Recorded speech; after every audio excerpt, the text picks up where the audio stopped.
देश भर के कई राज्यों में चल रहे विशेष गहन पुनरीक्षण कार्यक्रम के तहत उत्तर प्रदेश में चल रहे प्रक्रिया को 1 माह के दिए गए समय में पूरा करने का दबाव न झेल पाने के कारण कई बूथ लेवल अधिकारियों ने आत्महत्या करने अथवा हार्ट अटैक आदि के कारण अकाल मौत हो जाने के मामले प्रकाश में आने के बाद आम आदमी पार्टी यूपी द्वारा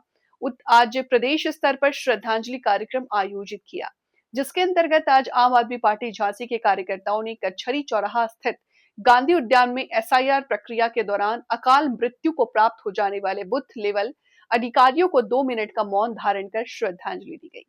इस अवसर पर उपस्थित कार्यकर्ताओं ने कहा कि उत्तर प्रदेश में विधानसभा के चुनाव होने में लगभग 1.5 साल का समय है। ऐसे में बिना समुचित ट्रेनिंग दिए आनन फानन में 1 माह में एसआईआर फॉर्म जमा कराने की सरकार की मंशा पर सवाल खड़े हो रहे हैं। ऐसा लगता है कि सत्ताधारी भाजपा अपनी तैयारी पहले से करके जल्दबाजी में प्रक्रिया पूरा करना चाहती है, जिससे विपक्षी पार्टियों को समय न मिल सके और उनके समर्थक के नाम वोटर लिस्टें काटे जा सके। सरकार कहती है कि घुसपैठियों को पकड़ने के लिए एसआईआर करवाया जाना आवश्यक है, लेकिन बिहार में संपन्न हुए एसआईआर में कितने घुसपैठी मिले, इस पर बात नहीं करती। 1 माह में एसआईआर की प्रक्रिया पूरी करने का दबाव बूथ लेवल अधिकारियों पर भारी पड़ रहा है। उन पर कुछ खास तबके के नाम काटने का या दिए गए समय में कैसे भी प्रक्रिया पूरी करने का दबाव है, जिसके कारण कई बूथ लेवल अधिकारियों ने आत्महत्या कर ली तथा कईयों को हार्ट अटैक आ गया। कोई फंदे पर लटक कर गया तो कोई बहुत ही दुर्भाग्यपूर्ण मौत हुई। आप कार्यकर्ताओं ने मांग है कि एसआईआर की प्रक्रिया पूरी करने का समय बढ़ाया जाए और प्रक्रिया के दौरान जान गंवाने वाले बीएलओ को 1 करोड़ का मुआवजा दिया जाए। सरकार द्वारा जो एसआईआर फॉर्म भरवाने की पूरे देश में जो प्रक्रिया चल रही है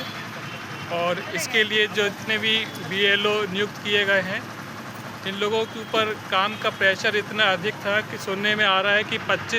26 बीएलओ ने जो है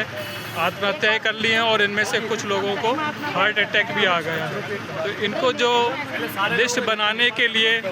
जो समय दिया गया है वो समय बहुत कम है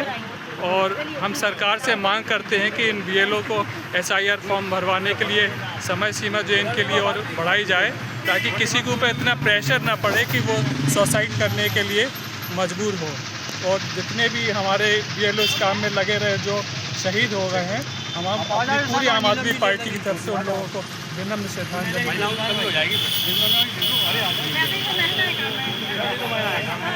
सर, आज की श्रद्धांजलि सभा में आपके क्या विचार हैं? देखिए, अभी देश में जो है कई राज्यों में एसआईआर चल रहा है, स्पेशल इंटेंसिव रिवीजन और विशेष पुनरीक्षण अभियान जिसको कहा जा रहा है। सरकार का ये दावा है कि ये जो एसआईआर की प्रक्रिया है ये इसलिए ज़रूरी है कि घुसपैठिए जो है उनको थोड़ा सा हटाना है। तो घुसपैठियों को हटाने के लिए अगर सिर्फ एक ही उद्देश्य होता तो ये बिहार में एसआईआर हुआ है, वहाँ कितने घुसपैठिए मिले सरकार, ये सरकार ने अभी तक नहीं बताया।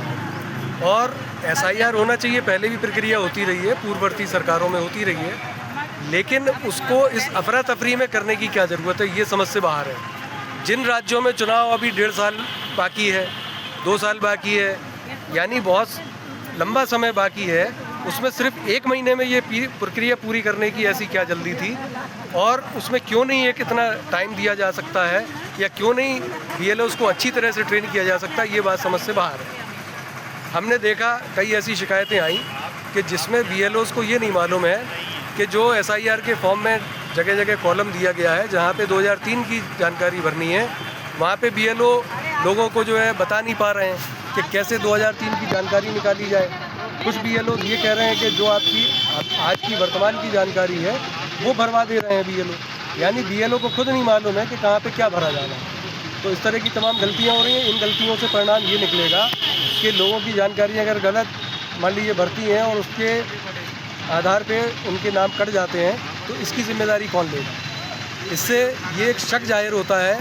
कि क्या सरकार की मंशा ठीक है कि नहीं, क्या सरकार वाकई में एक साफ़ सुथरा एसआईआर करना चाहती है, या सरकार ये चाहती है कि अफरा तफरी में जो सत्ताधारी पार्टी है उसकी तो पूरी तैयारी है, लेकिन जो दूसरे दल हैं मान लीजिए उनकी तैयारी नहीं है, और उनके अगर लोगों के नाम कट जाते हैं तो क्या सरकार की यही मंशा है कि सरकार के समर्थक वोटर बने रहें और विपक्षी पार्टियों के जो है उनको इतना टाइम ना मिले कि वो अपनी तैयारी करके और जो नाम छूट जाए वो उनके कट जाए? तो ये इस मामले में सरकार को अगर चाहिए कि अगर उनकी प्रक्रिया पारदर्शी वो दिखाना चाहते हैं, रखना चाहते हैं, तो उनको समुचित टाइम देना चाहिए, बीएलओ को पूरी ट्रेनिंग देना चाहिए और एक पारदर्शी तरीके से इस प्रक्रिया को पूरा करना चाहिए। इसके हम खिलाफ नहीं हैं, लेकिन ये पारदर्शिता इसमें चाहिए। और जो बीएलओ काम के प्रेशर की वजह से ऐसा भी सुनने में आया है कि कुछ खास वर्ग के वोटर काटने के लिए भी प्रेशर डाला गया बीएलओ के ऊपर, जिससे कि व्यथित होकर कुछ लोगों ने अपनी बात रखी, लेकिन उनको प्रेशर डाला गया। उससे क्षुब्ध होकर कुछ लोगों ने फांसी लगाई या सुसाइड करी या हार्ट अटैक आ गया। तो ऐसी घटनाएं जो हो रही हैं, इनकी रोकथाम के लिए उचित कदम उठाए जाए और उनको उचित मुआवजा दिया जाए। 1 करोड़ रुपए उनको जो है मुआवजा दिया जाना चाहिए बीएलओ को। तो ये हमारी सबकी मांग है और इस श्रद्धांजलि सभा के लिए आज हम लोग यहाँ एकत्रित हैं।